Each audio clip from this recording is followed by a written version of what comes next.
In this video, I continue working on building an electric cycle cart. In the last video, I got my cycle cart chassis drivable after making a metal frame from plans from Steve Vinson. The front leaf springs, axle assembly, and steering components came from Renegade Cycle Karts. I used a peerless differential for my rear axle supported by 4 pillow block bearings. The drivetrain came from Electric Co. It's their 138 QS90H paired with a Voltol 150/2 controller. In this video, I work on turning my drivable pile of wood scraps into a slightly more organized drivable pile of wood scraps. Whee! All right, we are back. We're gonna do the final design, and we're gonna do the exterior in 2 steps. I'm gonna finalize the kind of cockpit, which will give a rough outline of the cart, and then I'll put all that together, paint the frame, and that'll be fixed. And then we'll make the shell that goes over top of it that makes it purdy. It was kind of upright. Need to lean it back enough so I can have room for a butt pad and a back pad. I'm gonna cut this off just above. I don't really know how I'm gonna cut it off either. I don't want to take it all out of there. That's a whole big, I guess I could take it out of there. All right, I'm gonna draw a line straight across there and just cut this off. I forgot to say this in the last video. That motor came from Electric Co. It's the QS13890H with the EM152 controller. In the last video, somebody said my brake pedal, that's sign language, brake pedal, could stop the Titanic. But haha about that. What's wrong with my little caliper mounting thing? I'm just going to clamp a guide along here. Do you guys ever edit your own videos and feel like you breathe too loud?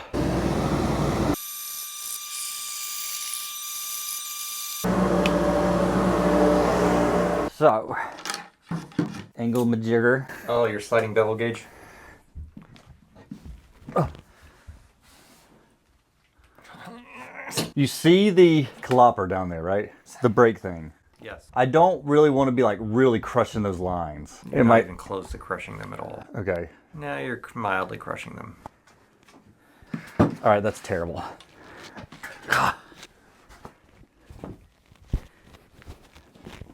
Oh no, that's good right there. Yeah, I like that. That feels good. I got way more room for my shoulders. Ooh, right there.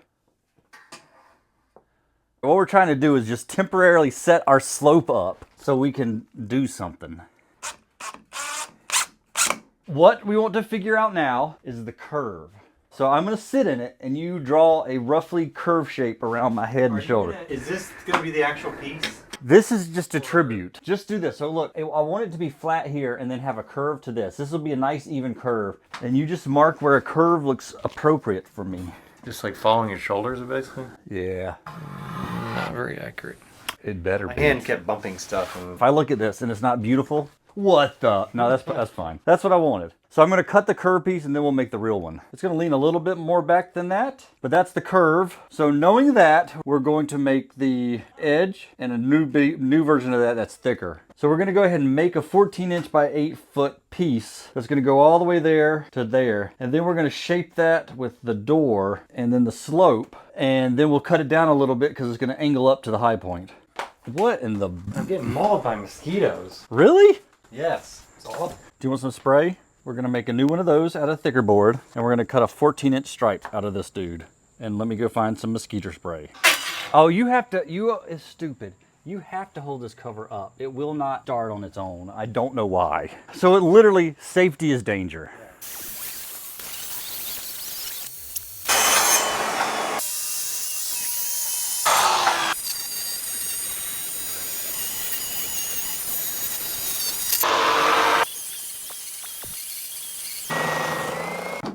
The new improved reinforced back. I don't know how I'm gonna get that to stay where I want it to. Get the angle majig. Hold it to where it goes. Haha, nice. That actually worked.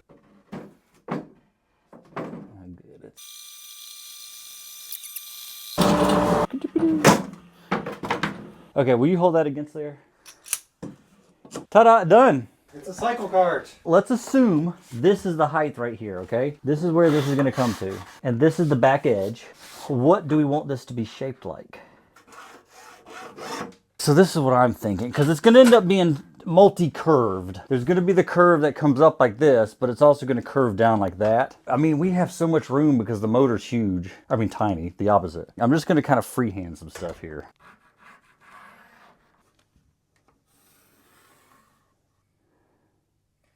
Keep in mind, a double curve, both this way and this way, is quite complex. So I feel like it needs to just kind of be like something that just comes to a stop, like the back of a Prius almost. This part will be a small curve, kind of fairly upright, and then there's gonna be a secondary curve across the top of that. I can piece it all together because the way I'm gonna build it. Because it's gonna curve like this, and then it's also gonna kind of curve up like that. That looks kind of cool because it makes it almost look like a sports car. I must try to sit in this. All right, so my elbow, I need my elbow right there. Just mark where my elbow is. Your elbow is only about 3 inches away from the bottom of the thing. That's what I was measuring on the inside too. So how does the front look on these things? Does it slice back on here, or is it curved, or what? This one, the number 7, that one has like it actually goes down and back. That one's high. That one's real high. I'm gonna draw what I think it should look like on the inside of here. Oh yeah, okay. That's kind of what I was thinking. This is the top right here. Let's see, I'm gonna have like kind of a straight line to here, something like that, and then it kind of curves, hugs the bottom, then curves up and follows that line, like that. That's what I'm thinking. Where do I want the low part at the front? All right, bring it back around. Let's figure out how high it needs to be to clear the battery, because right there. So I'm almost thinking I want a 2 curve jobby.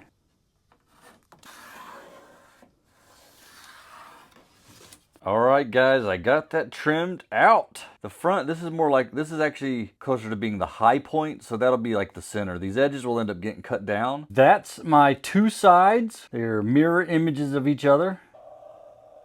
Now, I'm not super concerned about the glue being perfect because ultimately I'm gonna have epoxy at all these joints. The glue is just to kind of provide some stability. I don't know where I put the back. Hopefully I find that. Oh, there it is. Now what? You know what? I'm gonna put 1 nail right here. Good. And then that goes.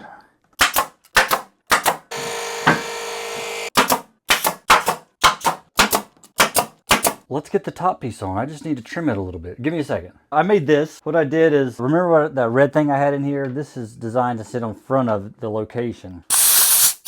Good. Lose all my air. Let's do the back one too. Ta-da!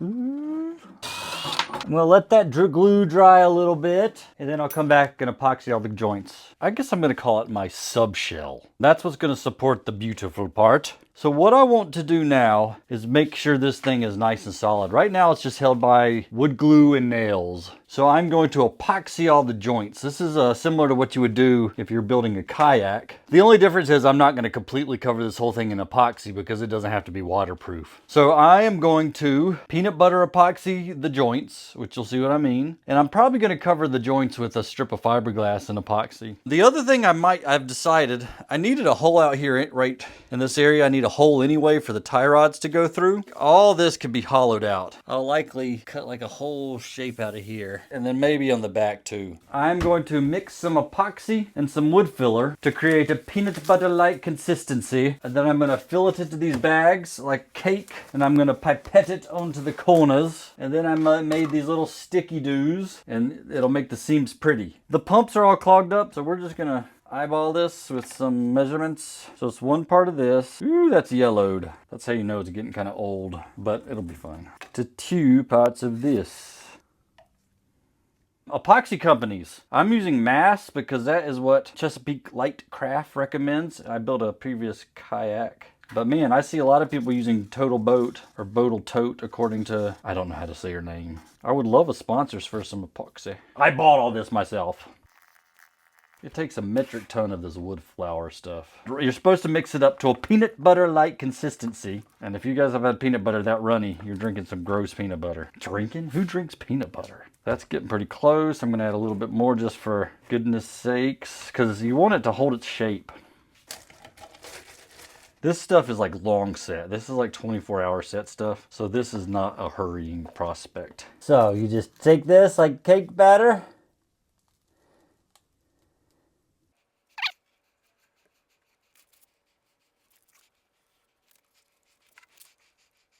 After you've put a little bit down, then you take this little guy and you smear it in there.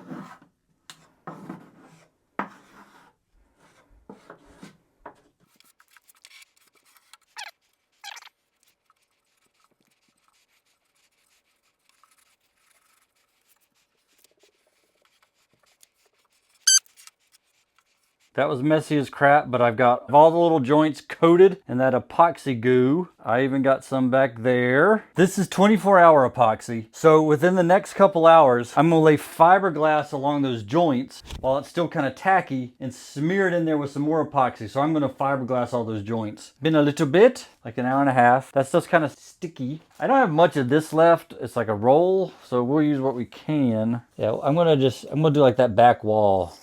You can overlay fiberglass. Oh my God, this stuff's always a nightmare. Let's cut what I guess a corner would look like that, right? Like a little 45, about halfway up.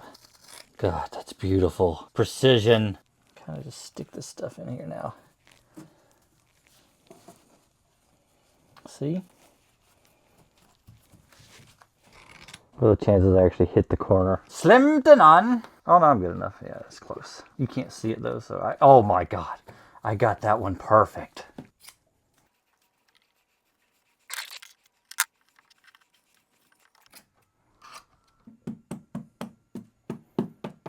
I have seen people do this and they cover the whole thing in a sticky layer first. That was a terrible cut. You don't have to do that. It works just fine doing it like this. Let me show you putting epoxy on that part. I just like to do about a 30-second stir. Always wear gloves. Apparently with the epoxy, if you don't wear gloves, you can actually develop an allergic reaction to this stuff.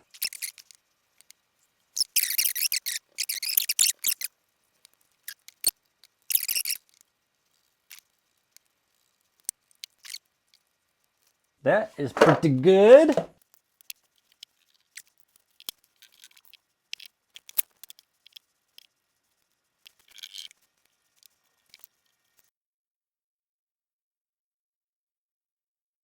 We're seeing if we can lift off here. So go to the front. Be real careful where you put your fingers. Grab underneath there, see if it's sharp. Anything sharp?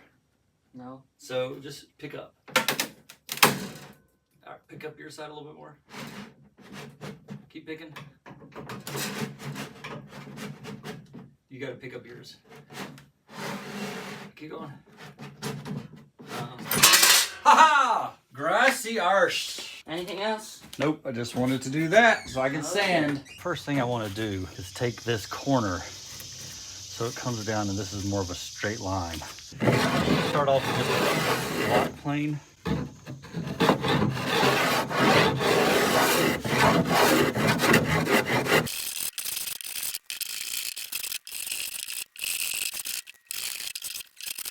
And now I'm going to take a power sander to it.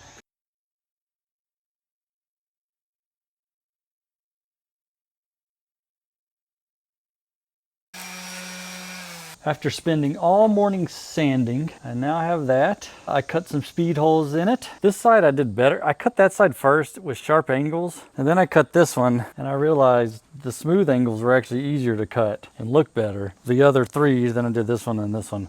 That one turned out the best, but it's all right. You'll never actually see this. Then I set up a professional paint booth and we're gonna paint this thing. I will be using my Semi-Pro 2 Fuji sprayer. I got the Semi-Pro 2 because they did not have an amateur 2 or semi-amateur. I don't know. I looked it up and apparently oil-based paints work good in these. These are HVLP, high volume, low pressure sprayers. You can use this to clean everything. Also, you can use that to thin this a little bit. All right, I assume this is gonna make a huge flopping mess.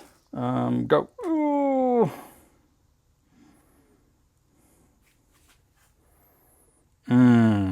That might be too thick for that. Oh good, that actually drained through there. That's pretty thin. No, I've never thinned anything before.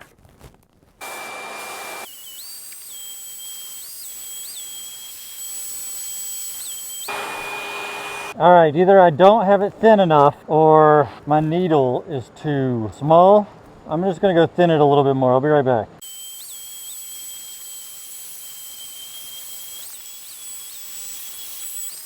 I need more paint.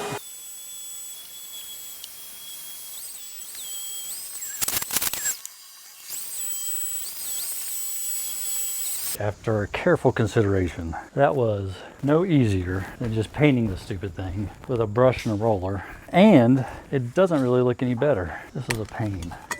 It took forever to clean it too, which if you don't clean it good, it gums it up for next time. Also, I got paint all over my foot. Can you tell?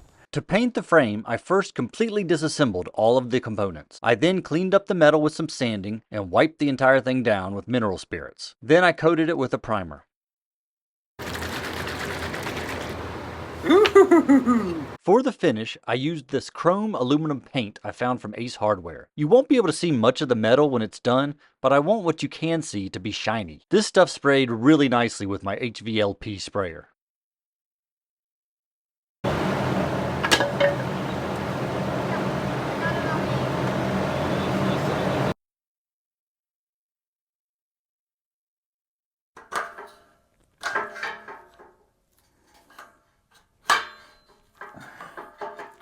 Why? Why?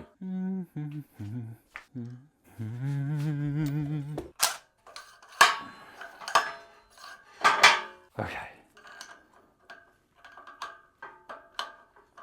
I think this bearing is, they're not supposed to be spinning like that. I ordered 2 new pillow block bearings. That's what they're called. Oh, these look a little different. The number's the same though. They better have the same flopping hole size. Because if you remember from one t-shirt and one tantrum ago, this one, like the whole housing is loose and that's rotating around. And then this one never really sat flat. It almost looks like it's warped a little bit. So for 15 bucks, I figured it'd be nice to have new ones. And I got this little grease gun. This is how I did the other ones. Let's zoom in on the greasing. I have no idea how much to put in here, so I have just been I just squeeze it and it'll eventually pop out around the seams a little bit. Yeah, all right, I think that's good. See how the grease is kind of coming out around there? I assume that's enough. I went ahead and put the 2 inner ones on. 5 3/4, 5 1/4.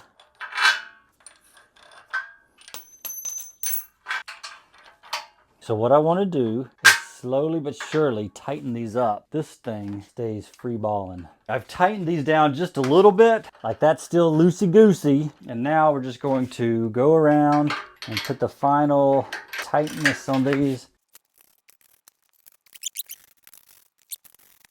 All right, if that's good.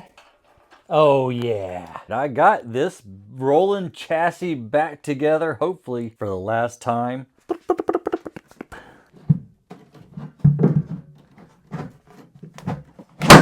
Yeah, man, that's kind of giving you an idea. Let's see if I can sit in it. This is not the final piece for the back.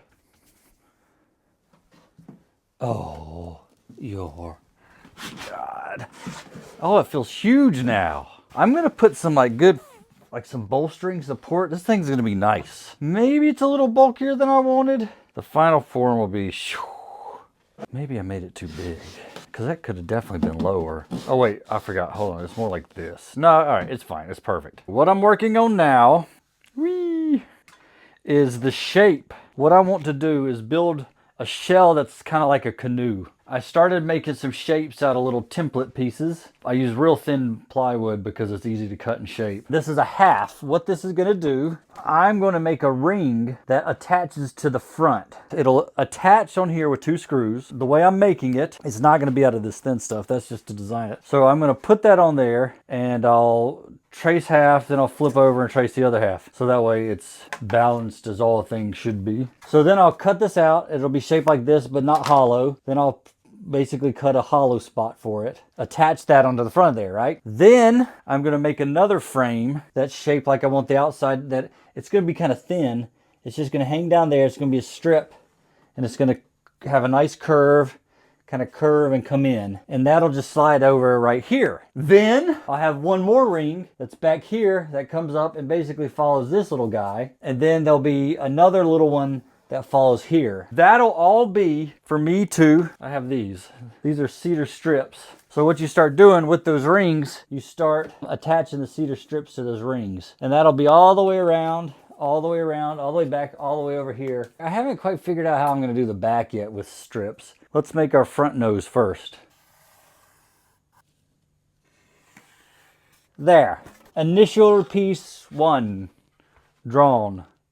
It looks like a big butt. Let's cut out the butt and then the hole, and then we'll smooth it and attach it, and we'll be on our way. This is the front shaped, cut, and placed. I used the same technique to make the rib that goes over the steering area. I thought I was going to wait till I had all the ribs set up to do this. Now I'm thinking they're going to flop all over the place. So I'm going to go ahead and put the first support. I'm going to go ahead and put the 2 in the center, and then I'll come down here and I'll probably just temporarily tack one of these down here, which I'll remove as I get down there, but that way it'll hold the space right as I'm going down there. I'm gonna go ahead and cut this and put this into place. Right there, right there. I don't have a pencil. We'll just go ahead and guess right yonder. This is actually, what the hell is this? It's whitewood. I don't think it's pine, but the rest of them is like western red cedar. This one was something slightly different. Let's go ahead and make 2 of those. When you're building a kayak or a canoe, you do these little strips like this, but you don't actually attach it to the ribs. But I am going to attach it to the ribs because I want the ribs to come off and keep this thing kind of shaped, and that's make sure it sits in the right spot. So we're just going to go ahead and put a little glue down here. Make sure it's lined up down here. Yeah, that's it. It doesn't even take much because the staples will come out. Is that going to slope down? Do I need a rib in the middle? I'm going to go ahead and put these together because that's not going to make a big difference. And I am going to do glue along this whole little seam.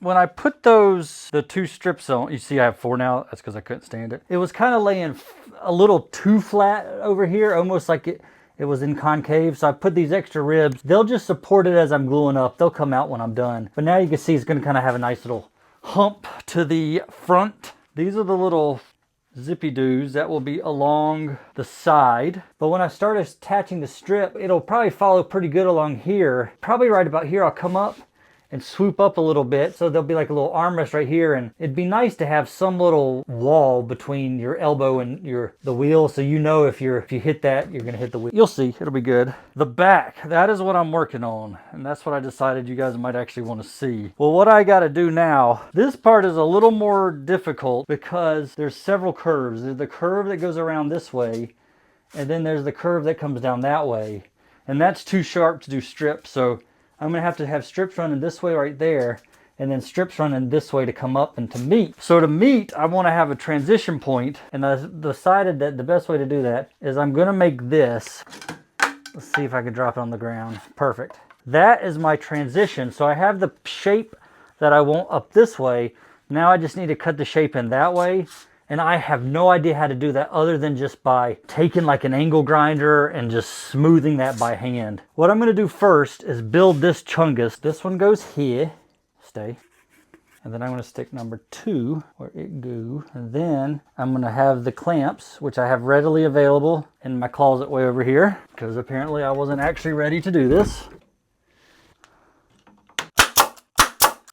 All right. Good. I'm just going to staple it. Hopefully it doesn't move. Uno más. Ta-da! There's a chunk.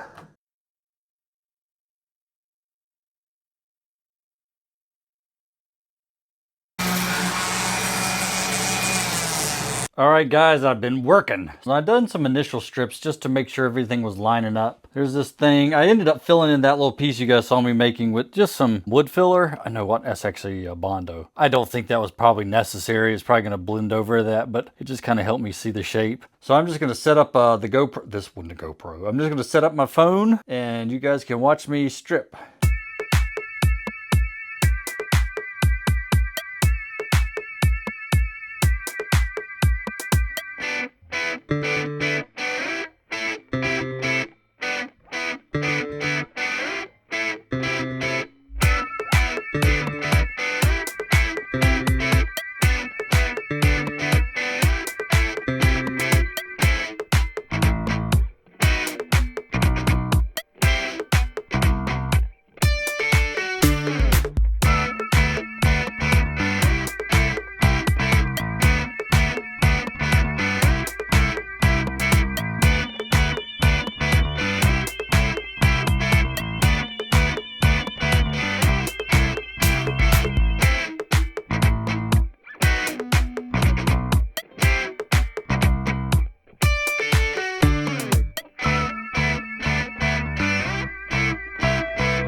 this is the side I didn't video. Very nice seam there. And the side I did video looks like crap. I think some of that is the fact there's a lot of variation in wood on this one, and this one was all very uniform. It doesn't matter, because it'll all get smoothed over. I'm gonna let the Elmers dry, then I'll pull the staplers, and I'm gonna go ahead and epoxy all those gaps. I have 80%, maybe 90% of the wood on, but the wheels are getting in the way. So what I did, I mixed up some of that same epoxy and wood flour, and I smeared it along this joint, and I smeared it along that joint. That's where like the kind of the little angle ones were. I also did some of the epoxy filler around there, all the way around there, to make sure that's together, and I really globbed it onto the back. The back was kind of tough. I don't know, that's not really the shape I was going for, but I don't know how I expected it to come out. Trying to make, how many angles is that? One angle, I guess that's, well, there's kind of an angle there, one angle there, one angle there. It kind of comes together. I don't know, too many angles coming together. But it's a decent looking shape. I should, in theory, let me go back over here, be able to take off that clamp and then the 4 screws around here and lift this entire thing off of there. And it should hold rigid and it shouldn't lose its shape. I decided to clean up all the extra bits around the cockpit area before I took off the shell. I left a bit of an overhang over the steering column area, but for the back I cut that smooth. On the edges, I just followed along the shape of the opening, leaving an edge. And for the back segment, I curved following the shape of the wheel. Once I was happy with the shape, I just copied it on the other side. Okay. Yeah. Don't really know how to lift it or where I'm going to put it. But ha-ha! Look at that. I didn't think this through. I need a bigger workshop.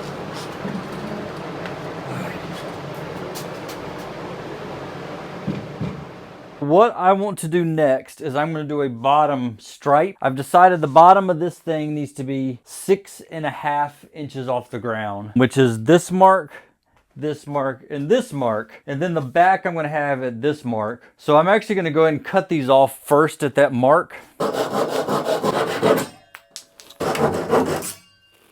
Okay, and now what I would like to see is how straight that lines up.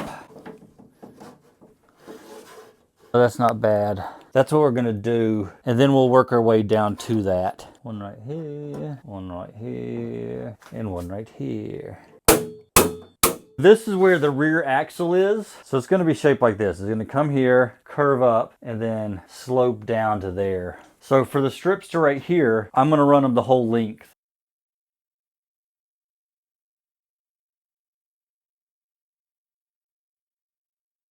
I measured and drew out the shape I wanted to clear over the rear axle, then cut the shape out with the jigsaw. In a one-time stroke of brilliance, I decided to check the fit of this on the cart before cutting out any more holes, and luckily it fit as planned. For the space to clear the tie rods, I marked what I thought would be the 2 extremes of travel, then made a circle around the marks. I decided to cut a thin opening to seat over the tie rods. I want to be able to take the shell off and on without having to take anything off the cart.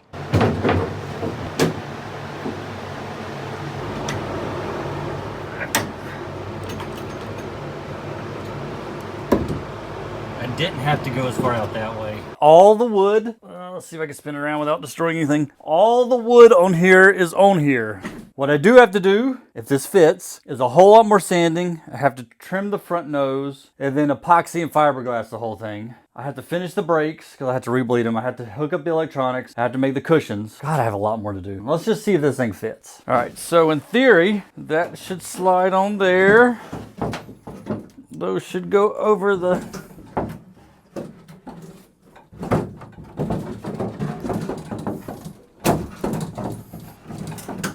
Oh, come on, it went on before. Well, not this part, actually. What is it catching on? Ah!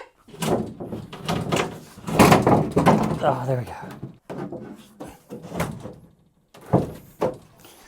All right, it fits. All right, that's my CycleKart. That is my CycleKart shell. Let's see, I'm a little worried. Oh no, it doesn't touch.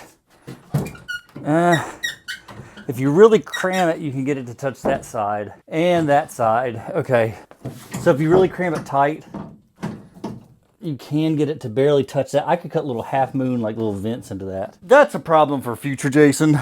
I need to cut this even around there. And then I gotta sand the bejesus out of that. I'm just gonna measure. I'm measuring where it would be to be flush, but I don't actually want it flush. I want a little, ugh, I kind of cut these too close. I want a little bit of a lip. If I cut it along that line, it would be flush with this little coney area. What do you think? It doesn't need much of a lip. Let's just cut that and see how that looks.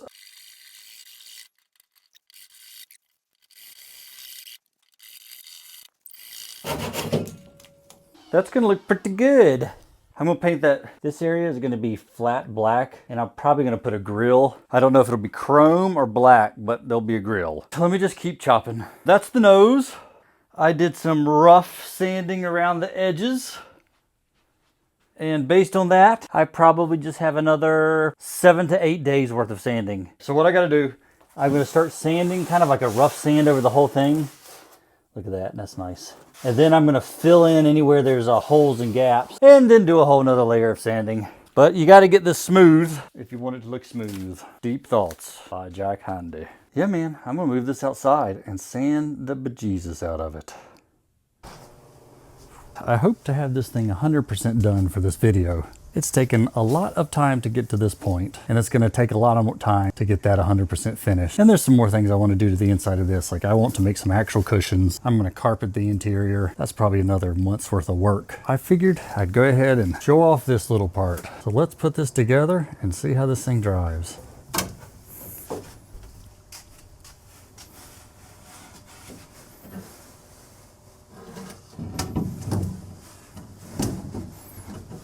I was having trouble doing this last time too.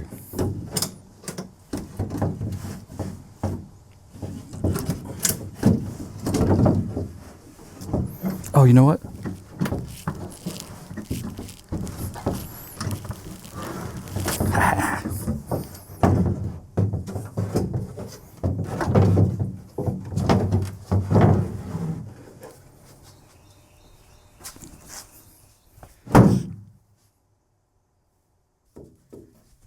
It's down. I'm going to put a few screws in to hold this together.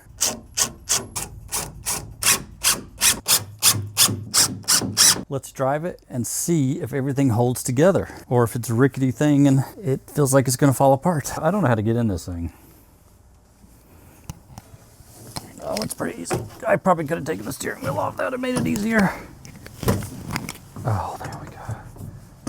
Oh, it's lovely. Just so you guys know, this is not like a full power testing of this thing. This is more just a check of comfort. All right, let's go.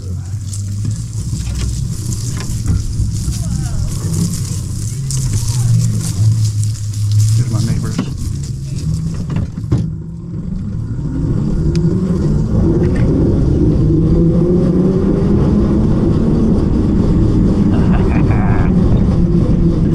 I probably need to connect everything together a little better. It is hard to drive with one hand.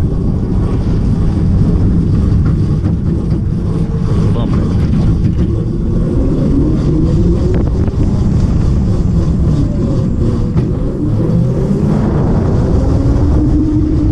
Brakes work. Can't stop on a dime, but you can stop on $1.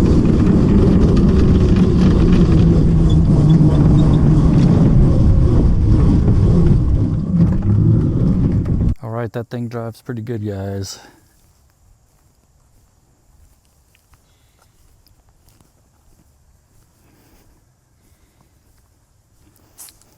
Need some fine tuning. It's a little bulkier than I wanted it. I'm 6'4". You know, I don't even fit in some small cars, so it's gonna be a little bit on the bigger side. Impressions on driving the CycleKart. It's a little tricky getting in and out of, but once you're in it, it's comfortable. The cushion's good, back position's good, and then these little armrest things, these are great. You would have to go out of your way to hit the wheel. And it drives nice. Let's see if reverse works. I can use this is a backup camera.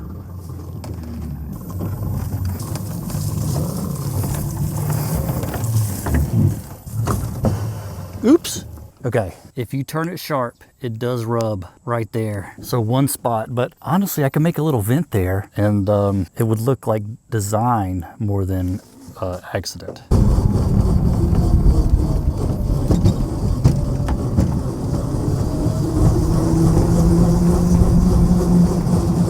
All right, I ran out of battery. I think he's got a rope.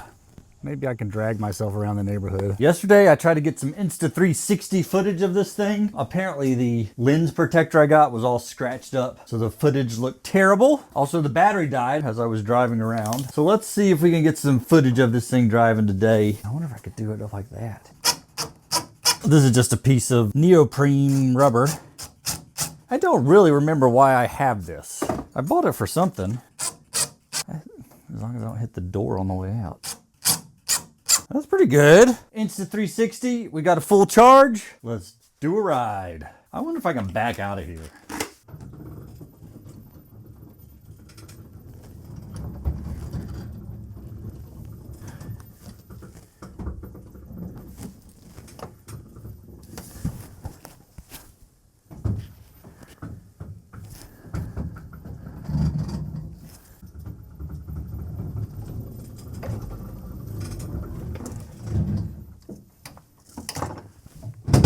Ooh.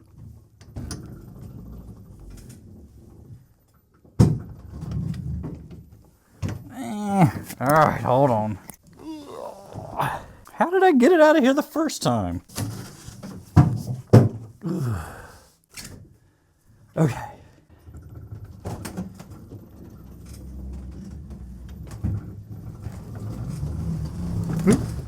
I kind of missed that turn.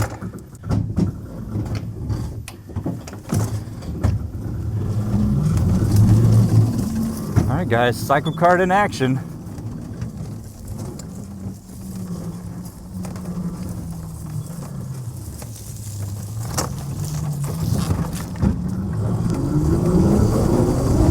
This thing is super comfortable to drive, especially with the kind of like the way these arms are. It really feels like it holds you in here nicely. Oh, it makes the turns nicely. Somebody said it sounds like a pod racer, and it kind of does. Oh, fellow electric vehicle. Alright guys, if you are enjoying this project, please like and subscribe. Watching my subscriber count go up really does encourage me to push myself to finish these projects. Next time with this CycleKart, I'll completely have this project done. I want to vinyl wrap the final product to have like a blue metallic finish, but my neighbor thinks I should leave the wood visible. What do you guys think? Also, if you guys have any questions or comments, I love to hear them. I'm happy to respond to any questions you guys might have, and I can tell you why I did what I did, but don't be surprised if sometimes the answer is, that's just what I did. I did run out of battery juice on a test drive. This is a problem that'd be much easier to solve with a gas CycleKart. However, I'd love to build out a van that could transport this thing to, CycleKart events and include a solar panel charging station. Maybe if this video gets enough likes, Anchor would support that video with one of their portable charging stations.